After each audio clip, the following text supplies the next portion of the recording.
네덜란드의 코리템 붐이라는 여사가 한 분 계십니다. 그녀와 가족들은 아침 저녁으로 가족과 함께 성경을 읽고 운영하는 시계방에서는 친절과 최선으로 기쁘게 손님들을 섬기면서 복음을 따르는 삶을 살고 있었죠. 그들이 참 좋은 사람이었다는 것을 잘 나타내주는 일화가 있는데, 이분들이 시계방을 운영할 때가 나치의 폭거가 진행되고 있을 때라서 유럽 경제가 좋지 못한 상황이었습니다. 그래서 이들도 경제적 상황이 좋지 못했었죠. 그런 상황에서 하루는 한 부자가 와가지고 아주 비싼 시계를 현금으로 탁 내면서 내가 사겠다라고 말을 한 겁니다. 이 시계만 다 팔아도 수익이 꽤 돼서 온 가족이 한동안 넉넉하게 살 수 있는 상황이었습니다. 그런데 거래가 끝나고 부자가 이렇게 말을 하는 거예요. 사실 방금 다른 시계방에 다녀왔는데 다른 시계방에 아끼는 시계를 가지고 가서 고쳐달라고 했는데 고치지 못하자 큰 마음을 다시 먹고 새로 시계를 사는 거라고 하는 거죠. 이때 코리 텐붐의 아버지는 고객에게 망가진 시계를 보여달라고 하더니 곧장 이리저리 살펴보기 시작했습니다. 그렇게 해서 가볍게 시계를 고쳐냈죠. 그리고는 고객에게 말을 한 겁니다. 손님, 이 문제는 그렇게 큰 문제는 아니었습니다. 아마 그 시계방의 젊은이가 경험이 부족해서 고치지 못한 것 같습니다. 그에게 조금만 더 시간을 주신다면 그 친구도 유능한 시계공이 될 겁니다 라고 말을 하면서 팔았던 시계를 환불해 주었다라고 해요. 이 일을 옆에서 가만히 보고 있던 어린 코리텐붐은 화가 나가지고 아버지한테 쪼르르 달려가서 따졌다고 그래요. 아버지, 우리가 이것만 팔아도 우리가 넉넉하게 살 수 있는데 아버지 왜 그러셨어요? 라고 따졌던 거죠. 그러자 아버지가 이렇게 대답하셨대요. 딸아, 돈은 하나님께서 필요하면 우리에게 얼마든지 주실 수 있단다. 하지만 우리가 최선을 다해 정직하게 손님을 대하지 않는다면 하나님이 슬퍼하실 거야. 우리 그리스도인들은 돈을 벌기 위해 사는 사람이 아니라 하나님을 기쁘시게 하기 위해 사는 사람이란다. 이렇게 이야기를 하셨다는 거죠. 이 사건은 코리텐붐의 인생 전체를 가로지르는 정말 중요한 가르침이 되었다고 합니다. 이렇게 화목하고 진실하게 살아가던 가족들, 이 가족에게 어두움이 드리우게 됩니다. 1940년 나치 독일이 네덜란드를 점령을 하는데요. 당시 네덜란드 본 현지인들은 그나마 괜찮았지만 네덜란드에 살고 있던 유대인들은 보이는 대로 수용소로 끌려가서 박해를 받았습니다. 이를 두고 볼 수만 없었던 코리텐분 가족은 유대인들을 숨겨주기 시작했고 집 2층에 숨겨진 방을 만들어 가지고 약 800명의 유대인과 저항군 인사들의 탈출을 도왔습니다. 하지만 1944년 밀고자들에 의해서 가족의 선행이 발각이 되었고 가족들은 모두 강제 수용소로 끌려가게 되었습니다. 그리고 그곳에서 고된 수감 생활로 인해서 온 가족들이, 코리텐붐을 제외한 온 가족들이 죽고 말았습니다. 이 지옥 같은 곳에서 코리텐붐은 기적적으로 혼자 살아남았고 사랑했던 언니의 마지막 유언에 따라서 그녀는 선행을 베풀었습니다. 전쟁 피해자들을 위해서 치유센터를 열었고 세계 곳곳을 다니면서 용서와 사랑 그리고 신앙의 메시지를 전했다라고 해요. 그녀의 사랑이 얼마나 숭고하고 위대했는지를 알 수 있는 사건이 하나 있는데, 그녀가 독일의 한 교회에서 간증을 마치고 나올 때 그녀가 수감되어 있던 수용소에서 자신과 언니를 굉장히 크게 잔혹하게 대했던 전직 나치 간수를 직접 마주한 거예요. 그 남성이 코리텐붐에게 다가와 가지고 자신의 죄를 고하고 용서를 구하면서 손을 내민 거예요. 한번 생각해 보세요. 수용소에서 겪은 치욕과 고통이 엄청나게 컸고 심지어 가족들을 그곳에서 모두 다 잃었습니다. 그런 모든 슬픔이 떠올랐을 텐데 그럼에도 불구하고 그녀는 사랑으로 손을 내밀어 그의 손을 잡았다라고 합니다. 그러면서 나는 당신을 용서합니다. 전심으로 라고 이야기를 했다고 해요. 진짜 엄청난 사랑의 모습이죠. 우리는 상상할 수 없을 정도의 큰 사랑의 모습입니다. 그리고 한국에도 이런 분이 계시죠. 사랑의 원자탄이라 불리는 손양원 목사님이 계십니다. 두 아들을 살해한 이를 양자로 삼고 그에게 자신의 성까지 붙여준 정말 말도 안 되는 사랑을 보여주셨어요. 여러분, 이 두 분이 어떻게 이 모습을, 이런 사랑의 모습을 보일 수 있었을까요?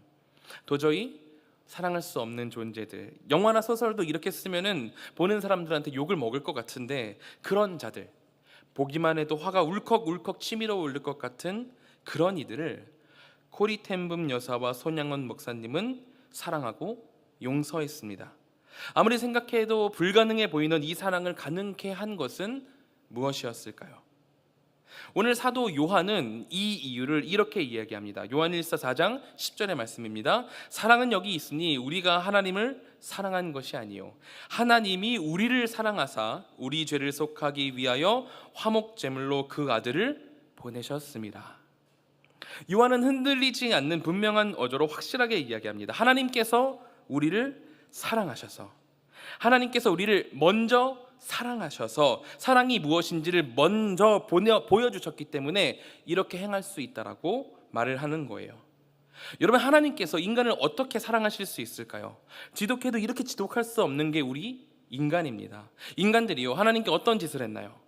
인간이 저지른 죄에 대한 기록은 성경의 첫 번째 책이 다 끝나기도 전에 시작됩니다. 창세기를 두 페이지만 넘기면 3장에서부터 이미 인간은 하나님의 명령 단 하나를 지키지 못해서 죄악을 이 세상 가운데 들여오는 문제를 일으킵니다. 사사기 때는 죄를 얼마나 지었던지 죄의 굴레라고 부르잖아요. 죄를 짓고 하나님께서 벌을 주시면 그제서야 엉엉 울면서 부르짖고, 또 불쌍히 여겨서 하나님이 구원해 주시면 다시 또 죄를 짓고. 죄의 전문가가 있다면 아마 인간의 모습일 겁니다. 이스라엘 왕국이 생긴 이후에도 인간의 죄는 하나님의 나라를 둘로 쪼개고 말씀을 듣지 않으므로 멸망되고 포로로 끌려가는 수모를 겪어야만 했습니다. 포로로 잡혀갔다 하나님의 도우심으로 겨우겨우 돌아왔음에도, 고향으로 돌아왔음에도 불구하고 성전 짓다가 포기를 하고 성벽 짓다가 포기를 하고, 이 정도면 하나님이 왜 인간들을 끝까지 붙드시는지 알 수 없을 정도로 정말 놀라운 모습입니다. 하지만 탕자 이야기 아시죠? 자신이 받을 유산을 미리 받아서 해외에서 흥청망청 써버리고 돌아온 탕자, 그 배은망덕한 아들을 아버지가 간절히 기다리고 꽉 안아주면서 잘 왔다 말씀해 주시듯이 하나님의 사랑은 한없이 크고 넓어서 우리 이 부족한 인간을 포기하지 않으시고 구원의 길에 이르게 하셨습니다. 이런 말도 안 되는 사랑을 노래하고 있는 찬송가가 있죠. 웬 말인가 날 위하여 주 돌아가셨나, 이 벌레 같은 날 위해 큰 해 받으셨나, 만왕의 왕 내 주께서 왜 고초당했나, 이 벌레 같은 날 위해 주 보혈 흘렸네. 이 벌레 같은 자를 위해, 아무것도 아니고 숨쉬듯이 죄를 짓는 이 모자란 이들을 위해서 주님은 크신 사랑을 보여주셨습니다. 중요한 것은 오늘 사도 요한은 본문에서 하나님의 우리에게 사랑을 보여주셨다 말을 하면서 그 사랑이 무엇인지 구체적으로 설명까지 한다라는 점입니다. 사람들이 사랑에 대해서 자신의 철학을 막 얘기하곤 하잖아요. 사람은 사랑은 연민이다, 사랑은 돌아오는 거야, 막 이러면서 여러 가지 이야기들을 하곤 합니다. 하지만 요한은 오늘 우리에게 사랑, 하나님이 먼저 보여주신 이 사랑이 구체적으로 무엇이라 설명을 하냐면은, 우리를 사랑하사 우리의 죄를 속하기 위하여 화목제물로 보내신 아들 예수 그리스도라 말을 하고 있습니다. 제가요, 예수님을 생각할 때 여러 가지 감사하고 감동적인 포인트들이 있지만 항상 제 마음을 감동하게 하는 부분은 예수님께서 이 땅에 오셨다라는 것입니다. 주님께서는 이 땅에 오셨어요. 가장 높은 곳에서 하나님 우편에 앉아서 거룩하고 아름답게 세상을 다스리시던 그 하나님, 모두가 우러러보고 찬양받기에 합당하신 하나님이 바로 우리 주 하나님이십니다. 그 성자 예수님께서 말도 안 되는 선택을 하신 거예요. 모든 것들을 버리고 이 땅에 오시기를 선택하셨습니다. 게다가 그 오신 곳이 산파가 있고 따뜻한 물이 있고 누일 침대가 있는 것도 아니었습니다. 그저 길을 가던 중 겨우겨우 마련한 마구간에 치프로 겨우겨우 구색을 맞춘 구유에 누이셔야만 했습니다. 현대의 산모라면 절대 내 아이는 이런 곳에 누일 수 없다라고 까무러칠 만한 그런 환경에 주님께서 오셨죠. 그리고 이 땅에 오셨다라는 것의 가장 극치는 신이신 하나님께서 인간의 육체를 입으셨다라는 겁니다. 그 수치를 입으셨다라는 거예요. 한번 생각해 보세요. 어떤 공학자가 로봇 청소기를 만들었어요. 너무 잘 만들었어요. 이것저것 많은 기능도 들였고 정교하게 잘 만들어서 퍽 마음에 들었습니다. 하지만 그렇다고 그 공학자가 자신이 로봇 청소기가 되기를 원하는 것은 아니잖아요.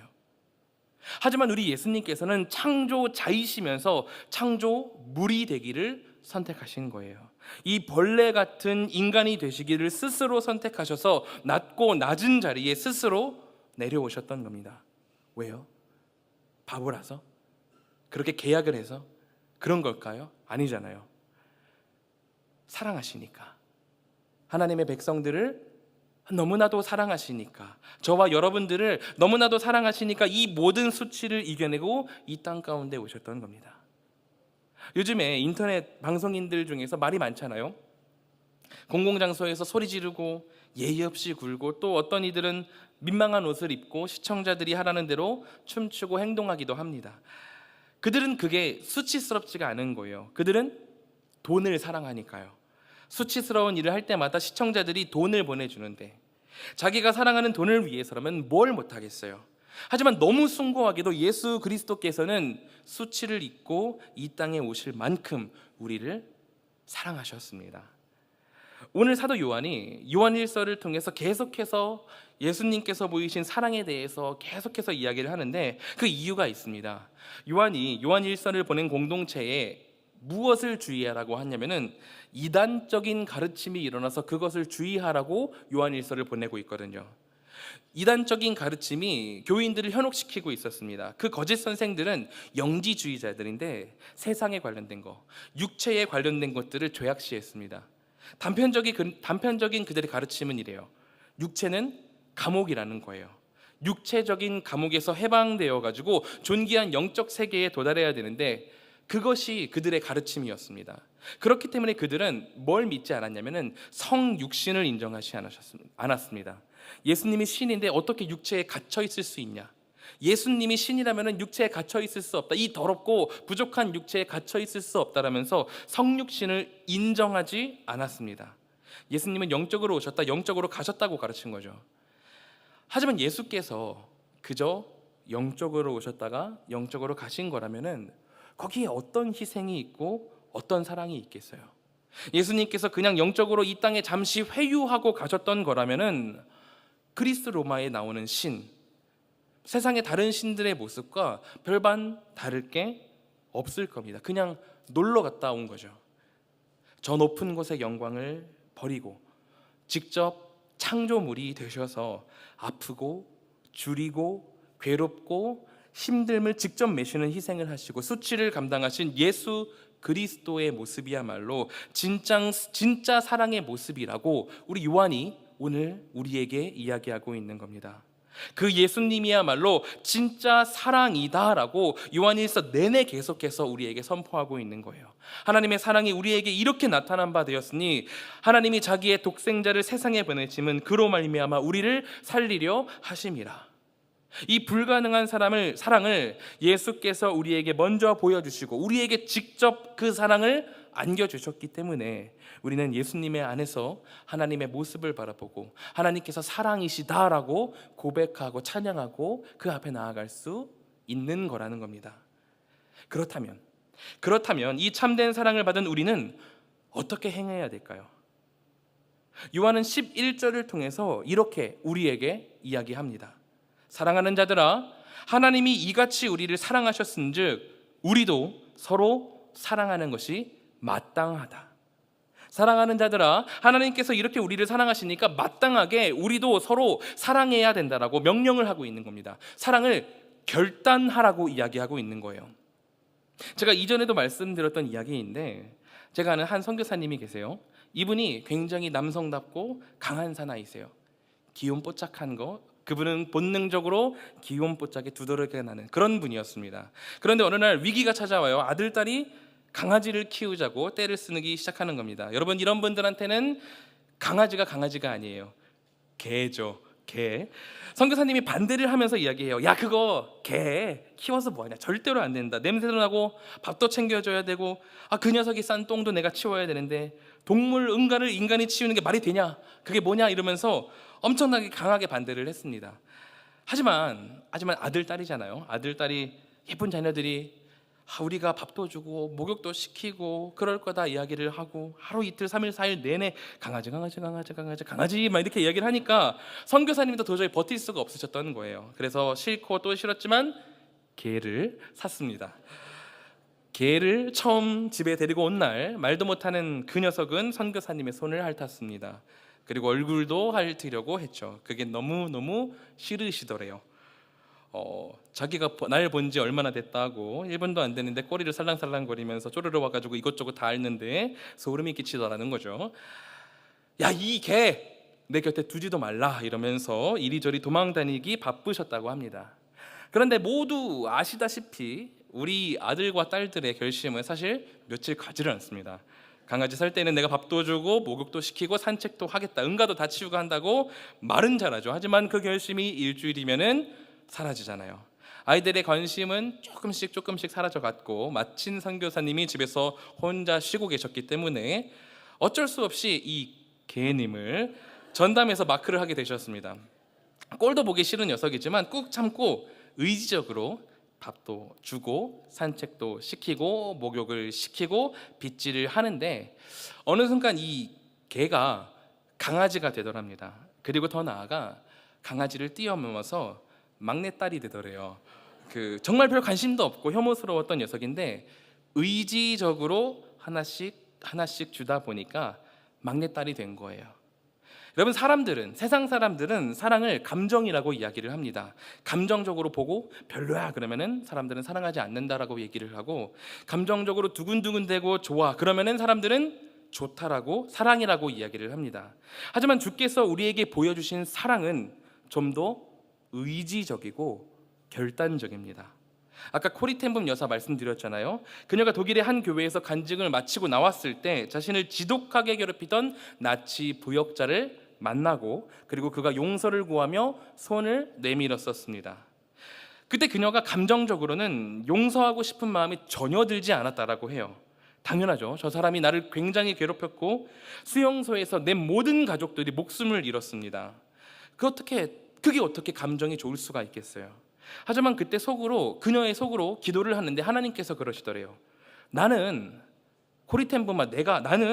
너가 저 사람을 용서할 수 있냐 없냐를 묻고 있는 게 아니라 지금 내게 명령하고 있는 거야. 용서하겠느냐 안 하겠느냐를 묻고 있는 거다. 용서하라는 것은 나의 명령인데 그 명령 앞에 순종을 하겠느냐 안 하겠느냐. 주님의 명령, 이 명령이 코리텐붐 여사의 마음 가운데 깨달아지는 순간 하나님의 명령이라면 제가 용서하겠습니다라고 생각을 하고 결단적으로 용서를 했다고 합니다. 이 이야기를 코리텐붐 여사 본인이 자신의 책에 적으면서 이렇게 말을 해요. 용서는 감정이 아니라 결단의 문제입니다. 용서는 의지의 행위이며 의지는 마음의 온도와 상관없이 작동할 수 있습니다. 코리텐붐 여사는 결단으로 용서했고 결단적으로 사랑을 보였습니다. 이것은 그녀가 스스로 결단한 게 아니었어요. 스스로 한 게 아니었어요. 먼저 보이신 예수님의 사랑이 그녀가 결단적인 사랑을 하도록 인도하셨던 거죠. 여러분, 우리는 결단적으로 사랑해야 합니다. 왜냐하면 이미 우리 주 하나님과 그의 아들 예수 그리스도께서 사랑이 무엇인지 우리에게 먼저 보여주셨기 때문입니다. 인류는 하나님 앞에 큰 죄들을 저질렀고 지속적으로 불순종하며 하나님께 멀어졌습니다. 그런 자들, 감정의 온도로는 절대 사랑할 수 없는 그런 자들을 주님께서 결단적 사랑으로 품으시고 인도하셨어요. 내가 사랑받을 자격 없는 그런 자인데 하나님은 이 벌레 같은 나를 사랑하셨어요. 그 사랑을 받은 자로서, 그 놀라운 사랑에 흠뻑 적셔진 자로서 어떻게 사람들을 결단적으로 사랑하지 않을 수 있겠어요? 여러분들 삶 가운데에 막 미운 사람들이 있으실 거예요. 어떤 권사님께 미운 사람 있어요? 그러시면은 우리 바깥 양반이요 막 이러시는데, 우리 바깥 양반 멀리 같이 여행 가고 싶어요. 왜요? 좋은 거 보시려고요? 두고 오려고요. 영원히 거기 살았으면 좋겠어. 막 이런 식으로 말씀하시는 분들이 계십니다. 보는 것만 해도 지긋지긋하고 막 그런 사람이 분명히 있을 거예요. 가족이든 동료든 한때 친했던 사람이든, 저 또한 사람이기에 그런 사람들이 간혹씩 있습니다. 우리가 결단하기를 소망합니다. 결단적으로 사랑하기를 소망합니다. 사랑받을 자격 없는 나를 주님께서 먼저 사랑해 주셨습니다. 사랑을 결단하고 우리가 나아갈 때 하나님께서 주님의 축복을 더 풍성하게 채워주실 걸로 믿습니다. 우리 명문 가족들 가운데에 사랑이 풍성하게 넘쳐서 하나님이 보실 때 너무나도 흡족한 그런 공동체가 되기를 진심으로 축원합니다.